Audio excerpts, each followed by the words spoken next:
Well, you've been reminded of why we are gathered to acknowledge Ken Burns and to celebrate his indelible impact on viewers, on historians, and on readers. Remember, aside from its own powerful influence, as the writers and historians among us know, this series opened the door to a golden age of Lincoln and Civil War scholarship and inspired a new generation to seek self-evident truths about our history. I'm going to close by repeating something I said about Ken a few weeks ago in Gettysburg. In an age in which history is taught in schools less and less, Ken has become almost the de facto dean of American history, and his films a universal classroom. As the man who once aspired to be an anthropologist evolved into someone I call the excavator-in-chief of the national experience, animated by the conviction always that if we understand where we came from, we can get to a better place in the future. As you probably know, another president, not Abraham Lincoln, has defunded and decapitated the voice of America. But Ken Burns is not about to be silenced, and he is now, as far as I'm concerned, the voice of America. And we are better and better for hearing that voice as it ranges across our national experience. And we're delighted to pay tribute to him tonight. To paraphrase Lincoln, as far as the forum is concerned, in honoring him, we do honor to ourselves. With that, I would love to officially present the Lincoln Forum Lincoln in Film Award to my friend Ken Burns.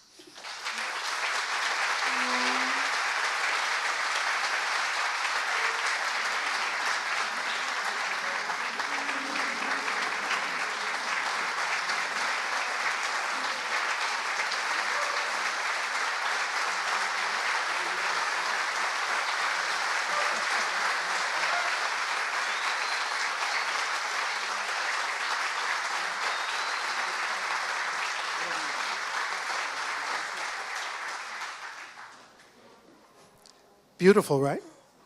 Yeah, it's better than an Oscar. It's an Abe. And it is actually gilded with, appropriately enough, gold. Well, that's important if you're going to gild something. Yes. Ken, welcome to Thank you. Robert Lincoln's home on behalf of the Hildene leadership. So we're going to do a conversation, and it'll end with some music. We promise we won't provide the music, so it'll be worth waiting for. So you'd made documentaries before. I mentioned the Brooklyn Bridge, the Shakers, Statue of Liberty.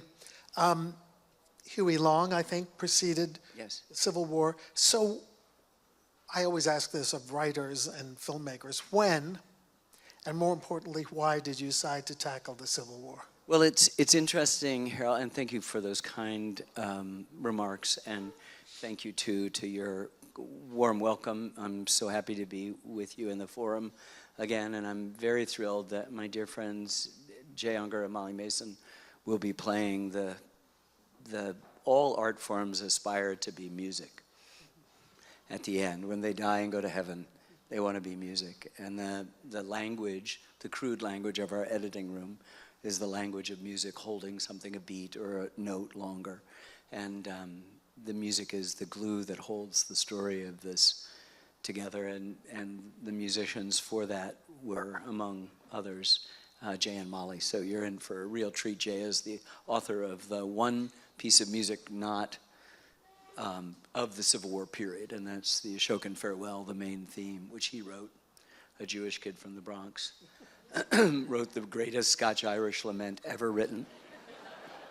I've heard it played at 2 different White House events and in countless other places, and today it has animated funerals and memorial services and weddings and renewals of vows, so I think you're in for a treat. All of the films that I had made prior to the Civil War, the Brooklyn Bridge, the Shakers, as you mentioned, the Statue of Liberty, Huey Long, the Congress, and Thomas Hart Benton, all had completely diverse subjects, all had as their central thing the Civil War. The man who built the Brooklyn Bridge, Washington Roebling, inheriting it after his father, the designer, died in the first few months of construction, had his practical training as a bridge builder during the Civil War as an engineer. The Shakers declined precipitously after the Civil War because they had been the most successful, though celibate, the most successful millennial experiment, but it declined precipitously in a country that had murdered 650,000 of its own people. The question of the soul's survival wasn't as paramount as it was. We were into other more kind of tactile, earthly things, making wealth, exploring the West. The Statue of Liberty was originally intended as a gift from the French to Mrs. Lincoln to celebrate the survival of the Union despite her husband's ultimate sacrifice. The Congress' most critical moment is when there were two Congresses, one in Washington and another in Montgomery and then later Richmond.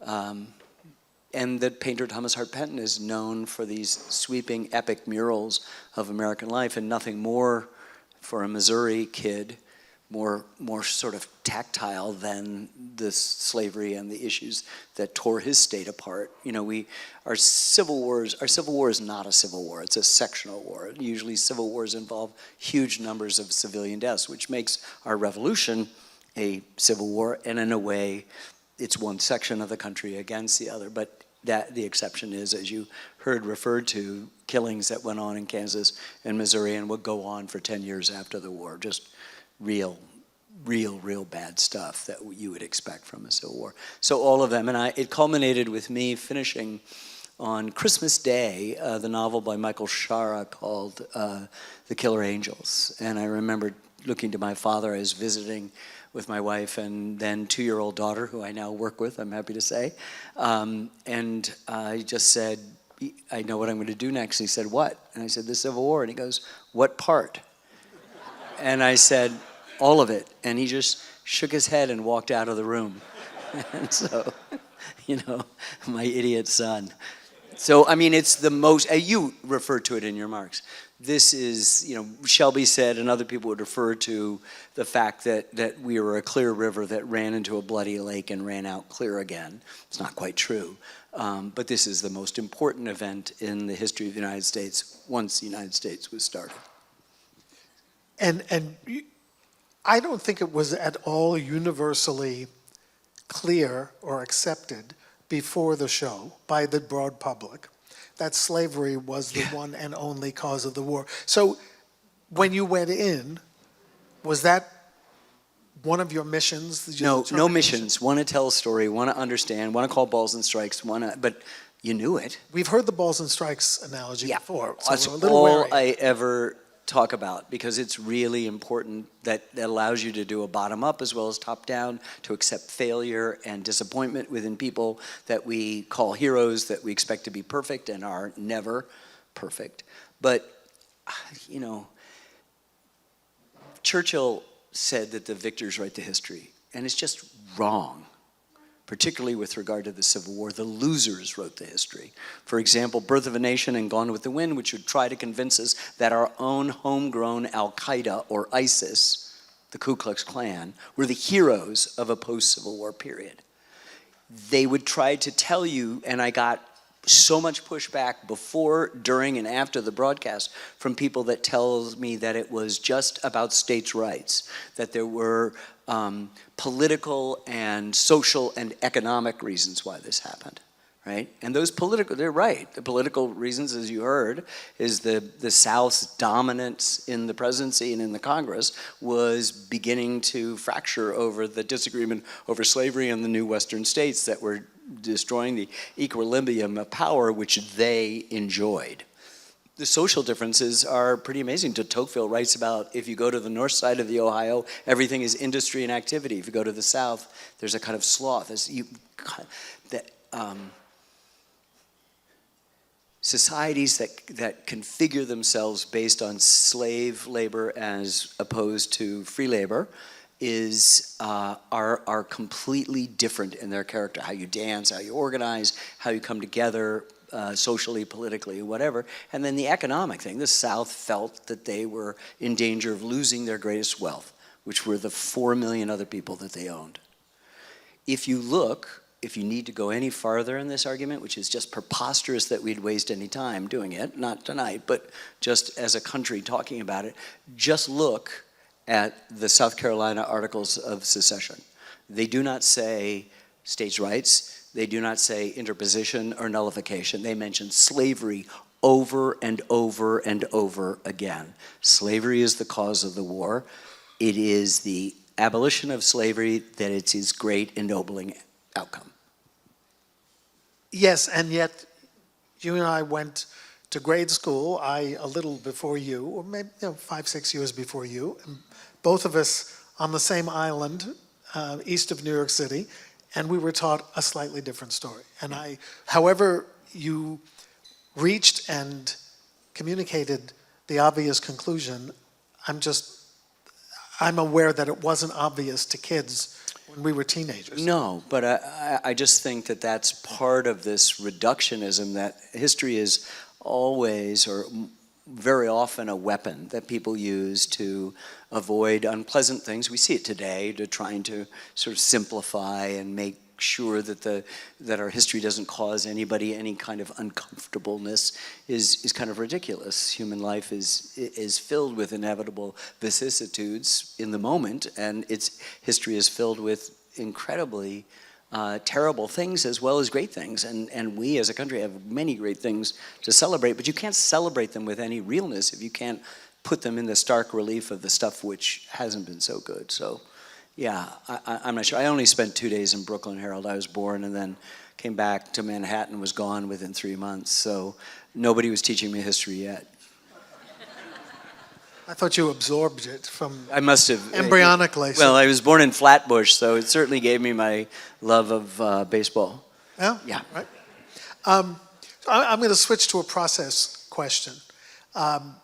We obviously heard several iterations of the voice of Sam Waterston, Yeah. reading Lincoln, and many of your admirers and fans are interested in how you cast, whether you audition people, whether you simply hear a voice in a film or at a play and say, I mean, you pointed out that we just heard Jason Robards as Grant. It seems so obvious, but no one but you would think of it. Well, so how do you do it? You don't cast for most of them.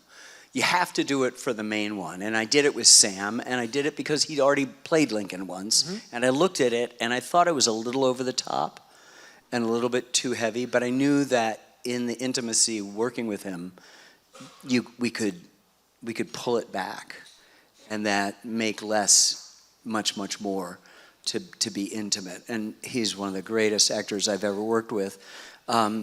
Most of the time you have people come in. It was funny that was a newspaper clipping about the election that I had Grant read. One thing that's good about newspapers is that anybody could pick that newspaper up and he could have read it. So Grant was an interesting thing with Jason because he was so fabulous, but he was trying to get it in. And I took a Sharpie with the cap on and I put it in my mouth. I said, I think he's always on a cigar.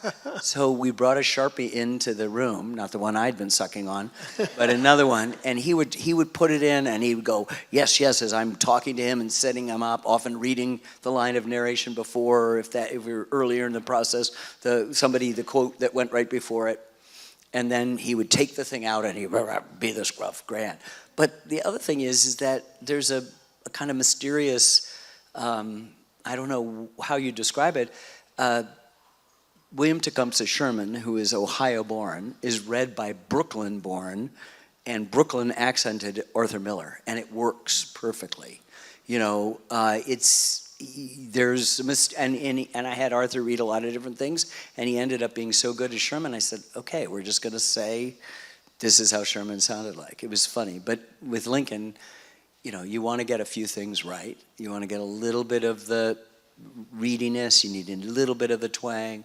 You need to understand that it's not about prepositions of, by, for, but it's about the people. So yeah, and Sam is from Cambridge, Massachusetts, so there's a universality about the tone.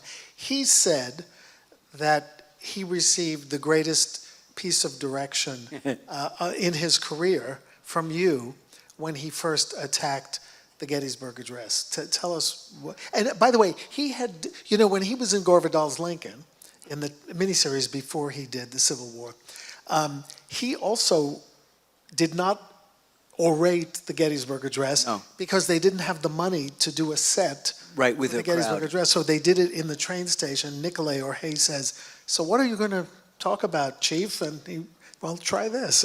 But tell us about the direction, and then it's sort of how you guide everyone. Yeah, reading the great. It's an interior voice that you want. It's as if, you know, I've said to him and others that it's about, you know, if you want your grandkids to pay attention, you actually lower your voice a little bit, and they lean in. And there's something about the intimacy of that. And because film is so intimate, you don't have to shout it, you don't have to project it. We can add a little bit of echo or reverb if we want to get the idea that you're in a place. Not for the Gettysburg Address, the words are too important and too universal that you don't need to have a sense of the place that it was delivered. And we're ranging, as you saw, well beyond that moment. We've left that moment. In fact, it was one of the conscious and deliberate things that as you pan in, the photographer took a little time to focus. Presumably the president could expect it to go on, but he spoke just 269 or 272 or whatever, you know. And then what you expect to hear for score, and you don't. You get Shelby saying, you know, he thought that he'd failed. He said, and the wonderful thing, I asked you to talk about it, is that if you look, it cuts to Shelby and he goes, he said Ward Layman was his body man, for lack of a better word, the sort of companion that he was. It was also Matt Dillon. He was the marshal of the District of Columbia. Exactly. But he was sort of the guy that Lincoln could play cards with and be with and protect him, but also, you know, be there. And Shelby goes, it's in a close-up, goes, Ward Layman.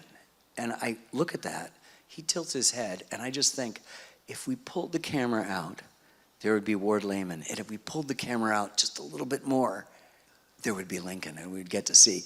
Because Shelby, almost unlike any other, few other historians I've talked to, who knew the ground or knew the moment so well that they seemed to be present. There's a kind of presentness to the way they describe battles or things like that. And at that moment, I just was certain that Shelby was looking or imagining sitting somewhere in the seats, and there's Ward Layman, head, caught a little flick of the head, and there, and on the other side must be Lincoln. I mean, it is a great quote, "This speech won't scour," as Shelby Foote says. Jonathan White is one of the great debunkers of Lord Hill Lamon and his comments. So, but it's hard to resist Shelby Foote. Yeah, well, you know, we did. There's How many hours do you have of him somewhere? Not as much. We did 3 interviews with him. 2, we did the first few. Robert Penn Warren called me up. I'd been working on Huey Long and gotten very close to him, and he said, and I told him I was going to do a film on the Civil War, and I was in dinner, and I picked up the phone, and it was red, and he goes, "Thinking about the Civil War." He had this wonderful elliptical voice, and he had it was said of George Meade, the general at Gettysburg, the Union general at Gettysburg, that damned old snapping turtle. Yeah, and Red was like that too, and he said, "Thinking about the Civil War, thinking about if you do it right, you got to talk to Shelby Foote right away," like that. And, you know, we had Catton, and we had this and these stuff, and we had these daunting 3 volumes, you know, 3,000 pages in front of us, which we were reading, and it was just like Gibbon and Macaulay. It was a Southern perspective, but without a Southern bias. You can see in his intros, he just excoriates Oval Forbes and Freeman and some of the others, Tillman and others that are just... But says they fought because they came into my state. Yes, right, yeah, because you're down here. I'd still do it. Yeah. Because you're down here, right? Because you're down here. Yeah, you know, we came back a couple years later and did a second one in the same library, and then we were going later that week down to Vicksburg, and he was going to show us the Vicksburg battlefield. And he's sitting in the back of our van, and every time he opened his mouth, you go, "Why aren't we interviewing him?" So we actually stopped the car, and on the Vicksburg 26-mile route. We just shoved him off on the side of the road and filmed him just asking him some of the stuff he'd done. It's only in like 3 or 4 times, but it's completely different from the other interviews. A year or so after the film came out, Shelby Foote was the featured speaker on Dedication Day, November 19th in Gettysburg. And he started by saying, Abraham Lincoln spoke 269 words here. I'm going to speak about 85. Yeah, He did. and he did. And he did. And the photographers didn't take the picture. And he didn't sign books, which you so generously did tonight. That was Shelby's thing. He did not. Never signed a signed book. books. He Never was signed afraid they would be resold. Yes. Or something. Something. Anyway, so here's a hypothetical. Because this, to Civil War writers, readers, viewers, this film was as close to hypnotic perfection as you can get. When you look at it, and I know we were sitting together while it was on. You knew every cue that was coming, and every word. You know, this is a film that's been out for 36 years. Wow. It's been locked for 36 years, and it's still on my hard drive. You know, and you assembled clips out of sequence, so you know, all of a sudden I knew just exactly what the next thing was going.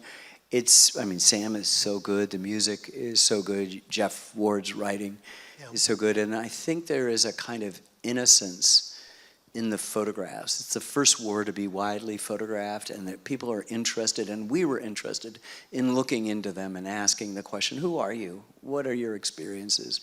You see the last shots you saw of the 2 young boys, one with the longish hair, drummer boys, with, you know, a lasting piece. I mean, it's still, Yeah. I can remember the circumstances were making it were so desperate and so fraught and so completely, we had no idea what was going to happen. I mean, we were as taken by surprise by the country stopping. I was still at PBS. No one had any idea. No one had any idea. It's still the highest rated program in PBS. We used to wake up every morning to check the Nielsen ratings, and our Nielsen ratings were always BMS, Right. which is below Low mark. measurable standards.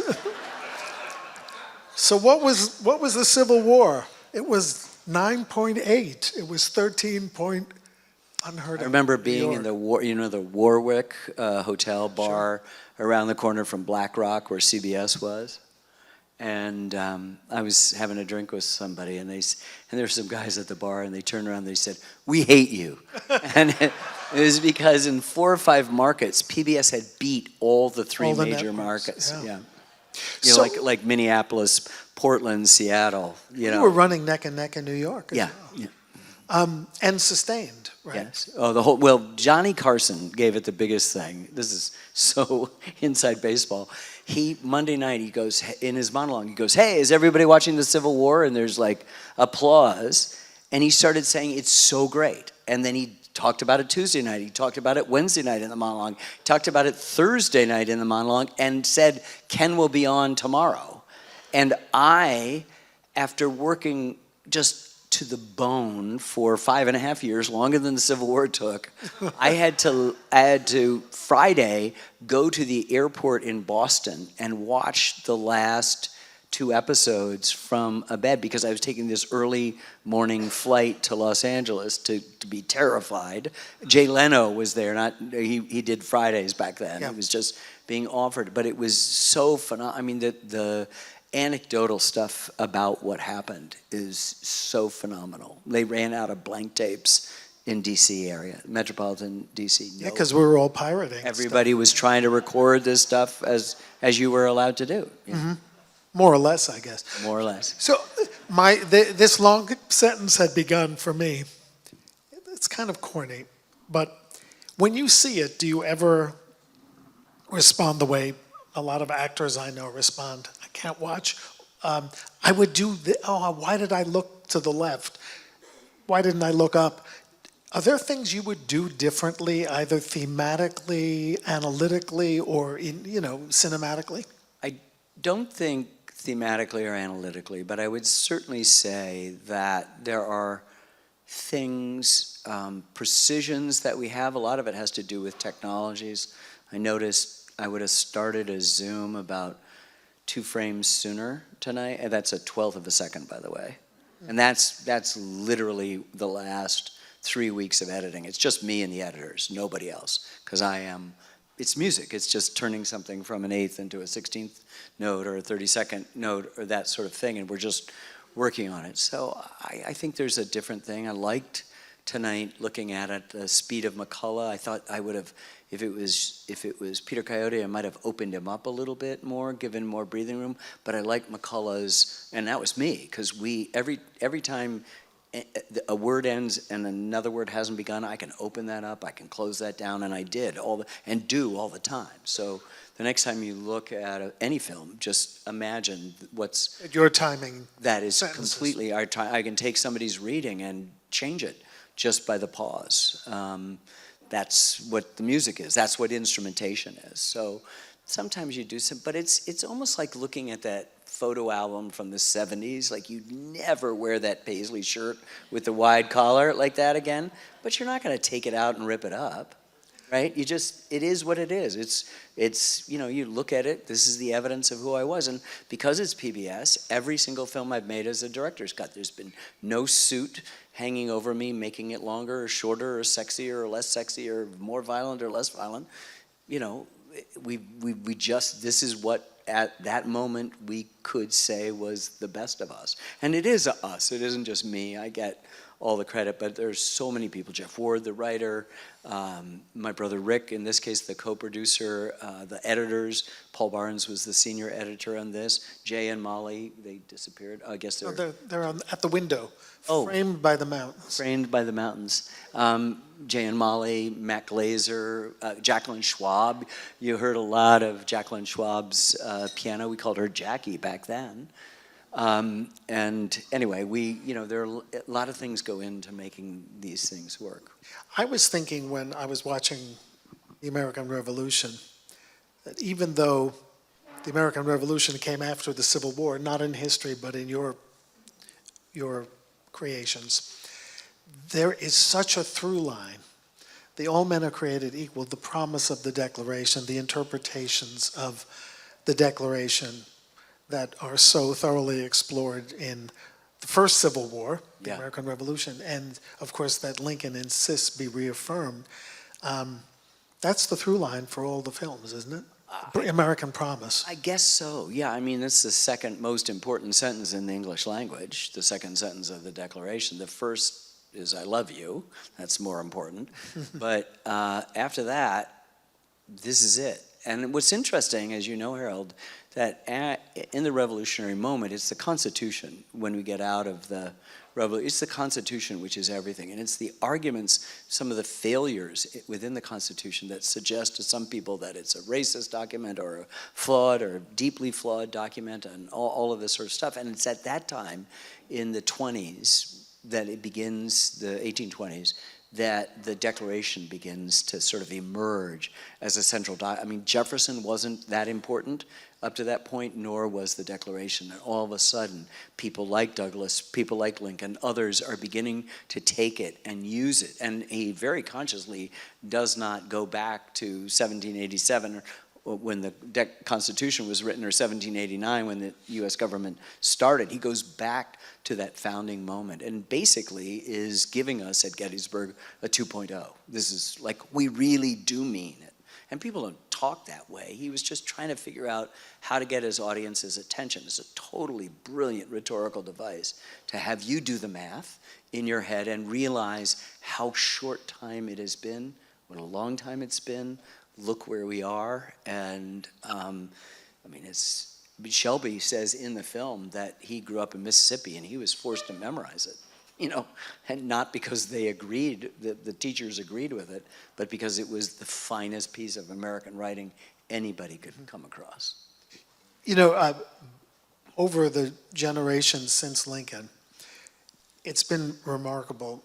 I've written about this myself, how Republican and Democratic presidents over the years have tried to seize the mantle of Lincoln.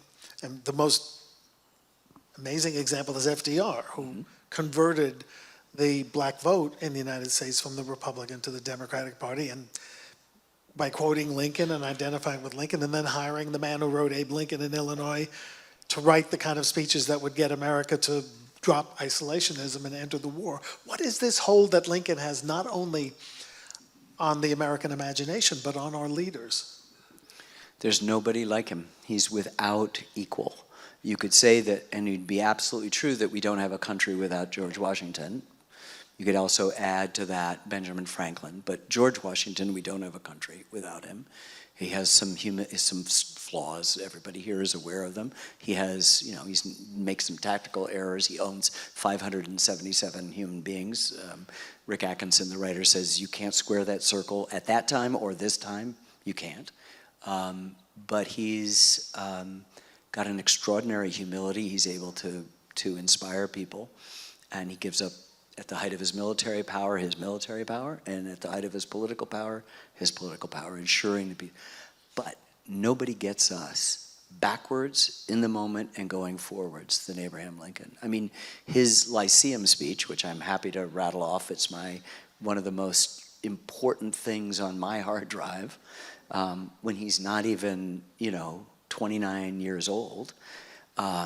In 1838, he says, he's at the Young Men's Lyceum in Springfield, and he says, "Whence shall we expect the approach of danger?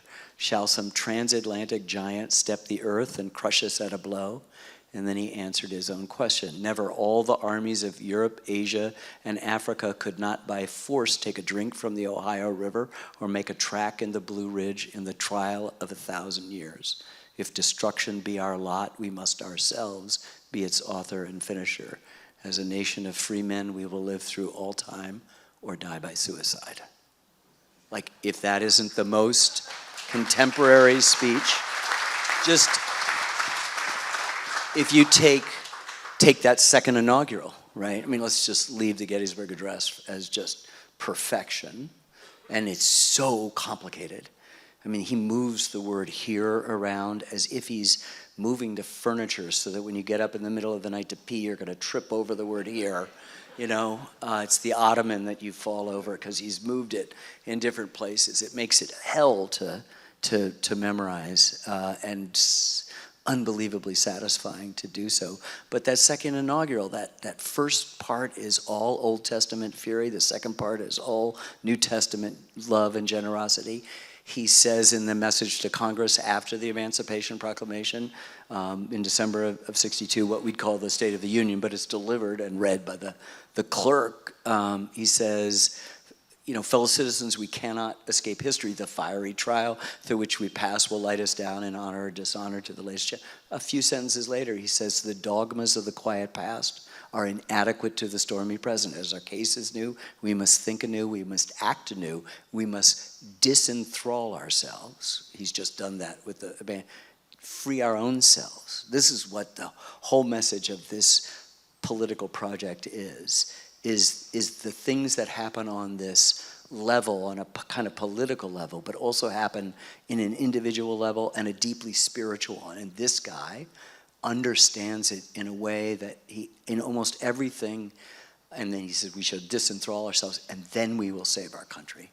And so there is so many layers that he works at, that he becomes this somebody you can carry along. There's no one else in American history who comes close. Maybe Louis Armstrong's music, I don't know, but nobody comes close to the ability to speak in the moment to every moment and a future moment. He sees. I remember I interviewed Stuart Udall about Theodore Roosevelt, and he said he had distance in his eyes, as if he could see beyond the curve of the earth, but also into time.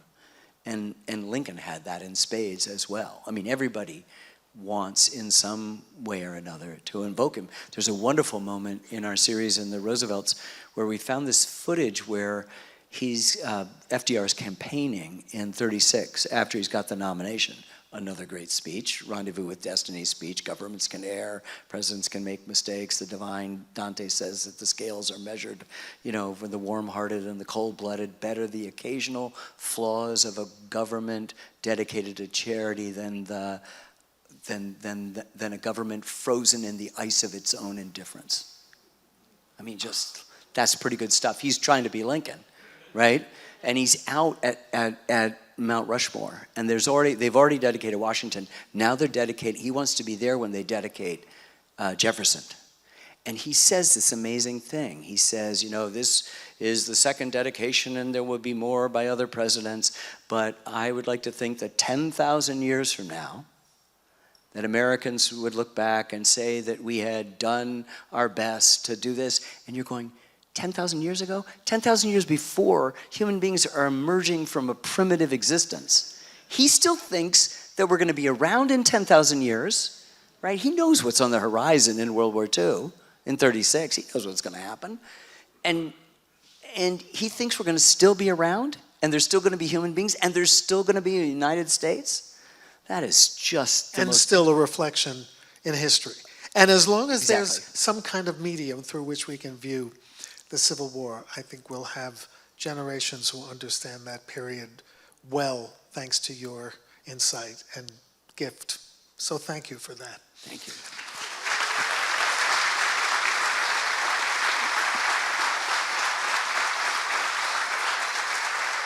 Now you talked, I couldn't get you to really talk about casting, so I'm going to ask you how you chose music, because we're going to end by serenading you. I say not I, but our brilliant So I mean, the surrogates. casting is tough because I will never tell you the people that tried out for George Washington and didn't make it, right? I can tell you how great Josh Brolin is, I think, right?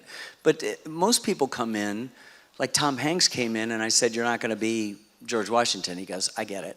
And he reads 14 voices and all 14 are in. It's 8 different characters, including Albigence Waldo, a doctor at Valley Forge, Ebenezer Denny, who sees the British guy, the kid come out with the drumming the tattoo that no one hears because of the bombardment at Yorktown, and then an officer comes and waves a white handkerchief, and finally they realize, oh, that drum's the best music I've ever heard.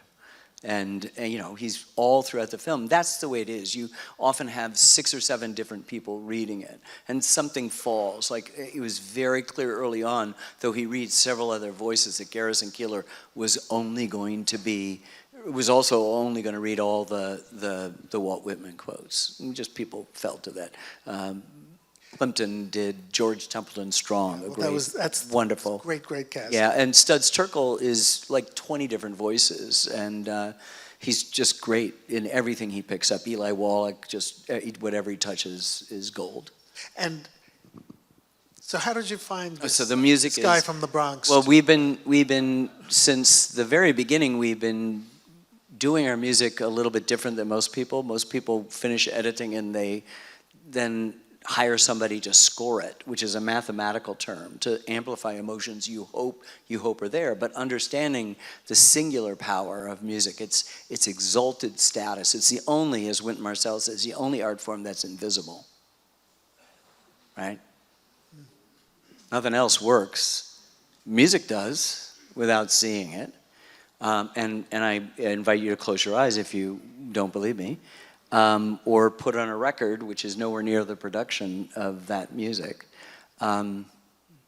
So we record our music in advance. In the case of the Civil War, I went with a friend and we took hymnals and sheet music from the time and we played just lots of stuff. And I go, that melody. So we'd write that tune down and we'd set it aside. And you heard 3 or 4 of those sorts of things. We took popular music of the time that was known by everybody, beloved. We took the more famous tunes, like the Battle Hymn of the Republic, but probably even more so the Battle Cry of Freedom, which was beloved by both sides. And then we'd go into the studio with extraordinary musicians like Molly and Jay and record 30 different versions of something. Sometimes a single hand on the piano, sometimes a complicated ensemble that either builds or starts off full and then kind of winds itself down. And then it's kind of interchangeable. We use it for whatever works. And for years we had been working with Jay and Molly and Matt Glazer and Jacqueline Schwab, a guitarist, Russ Barenberg, and Russ, up and decamped to Nashville. And I thought, why would anyone move to Nashville? I've done country music, now I know why. But this was the early 80s, and as he left, he gave me a record, a vinyl record called Fiddle Fever, and on Rounders Records. And I put it on the turntable, and I dropped, as I did with every piece of music I got, I dropped on the first song, listened for a few seconds, second song, third song, and on the fourth song of the first side, I heard this piece that was titled Ashokan Farewell. Ashokan is a Indian word. Shelby Foote would say it means river of death. As he said, all Indian words mean river of death.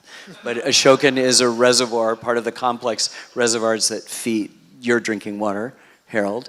And Jay and Molly have a music camp up there, and I learned that Jay had written this piece of music when the music camp was still going on, was breaking up at the end of August for everybody to go back to school to begin the new year. And this Jewish kid from the Bronx sat down, and as we were talking earlier before we all assembled, that, people have said this, Merle Haggard told this to us, Marty Stewart told me that you just feel sometimes like you're a vessel for some other thing. And this gift really flowed through Jay, and he created this most beautiful Scotch-Irish lament, which we played. And I called him early on, and I said, I want to use this. And I kept calling him back saying, we're really using it. And he's going, he knew what they had, but he didn't really know what happened and the kind of effect. And I'm telling you, there has been a funeral or a memorial service or a wedding today, hundreds of places around the country where they have played that piece of music. Just today, it was played on Robert Lincoln's Aeolian organ at full blast up at Hildene. I've heard it at the White House at state dinners, played by a solitary Marine violinist. I've heard people put words to it. I have seen it play.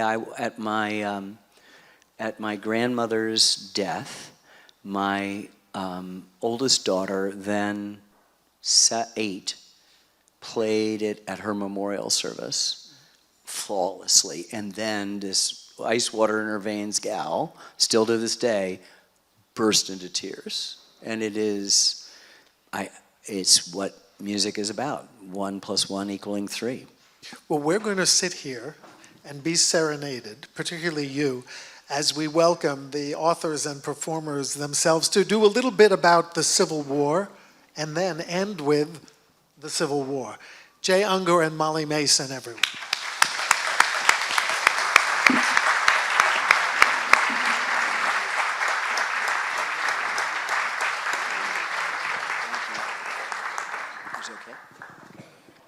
I am humbled after hearing what you guys have just said. And well, we're going to play a few simple notes for you. Yeah, right. We hope you enjoy them. We're really honored to be part of this event and see Ken get honored as he was tonight. And I think we've known each other for about 40 years. And yeah, many a film.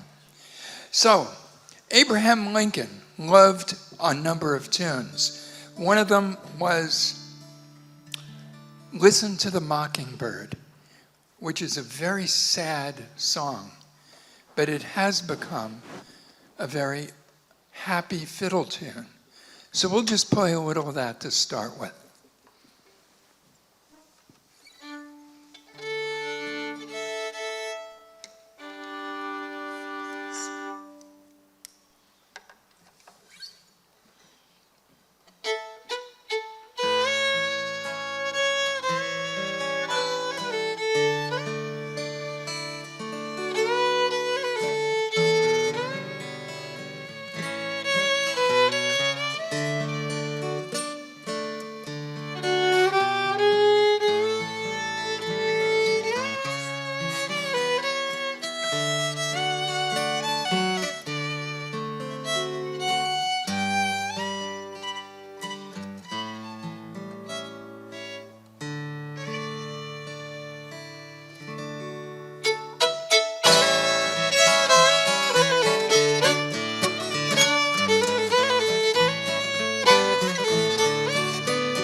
These are the bird calls.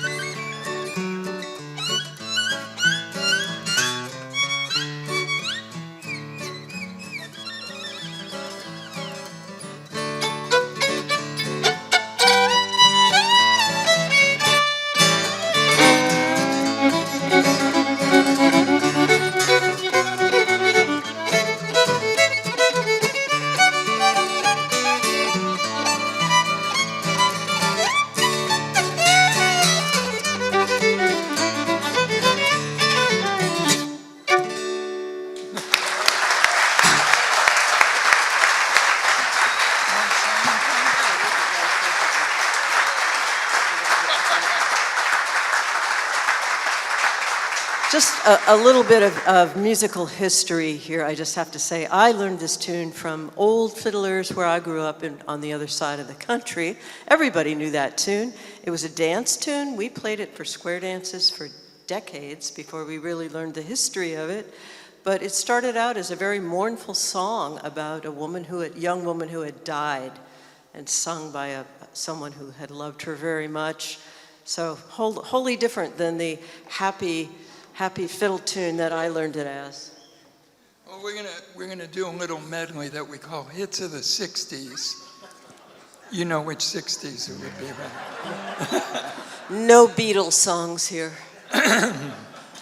We'll start with a melody that Lincoln loved, Rosin the Bow, which later became a campaign song, Lincoln and Liberty. And then you'll know the others. If you know them, sing them.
of his terrible swift sword. His truth is marching on. We great every voice. Glory, hallelujah. Glory,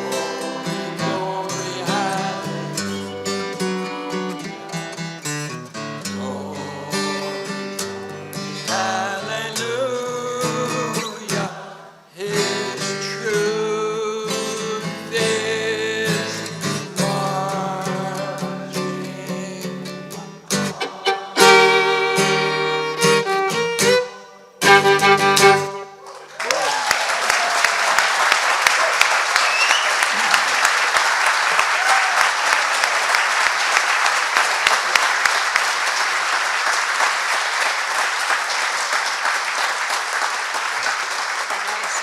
Is it good to sing that together?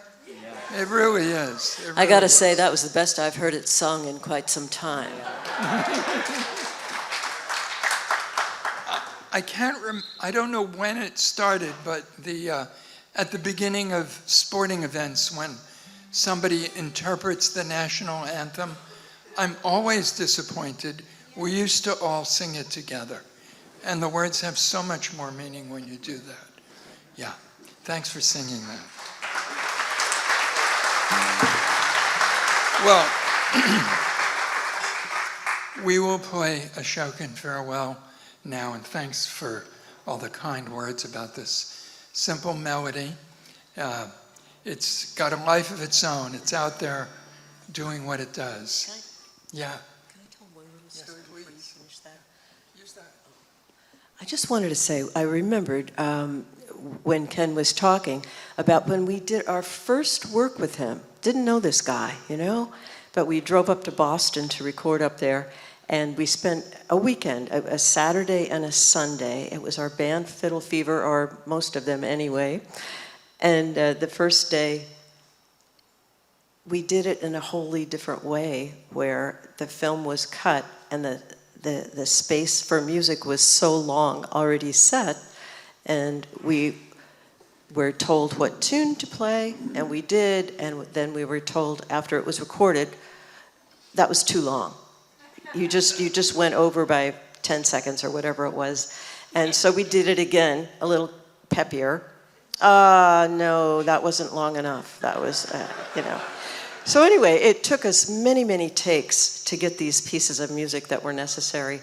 But the point being that the next day, that wasn't there. The guy wasn't there. And Ken said, well, we're going to do this differently today, and you're just going to play. And I guess, yeah, he started saying, I just want to get the music with the feeling that I want. And then I'll make the pictures fit the music. Anyway.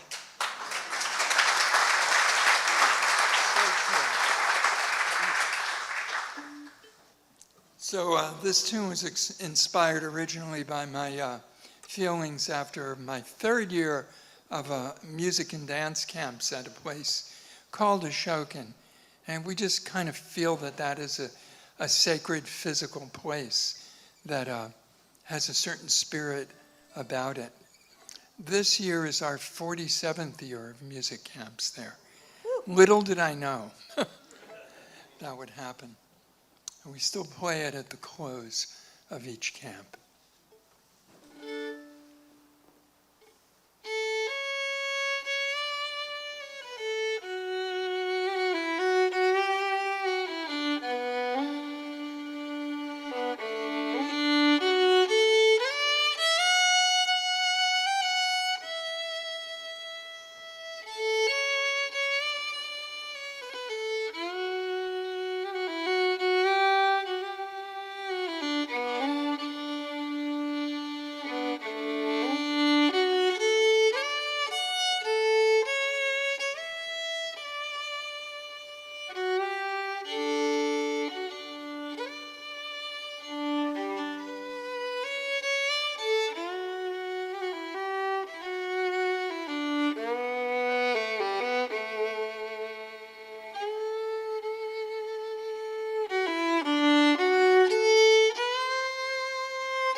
Thank you, Jay and Molly, and above all, thank you, Ken Burns.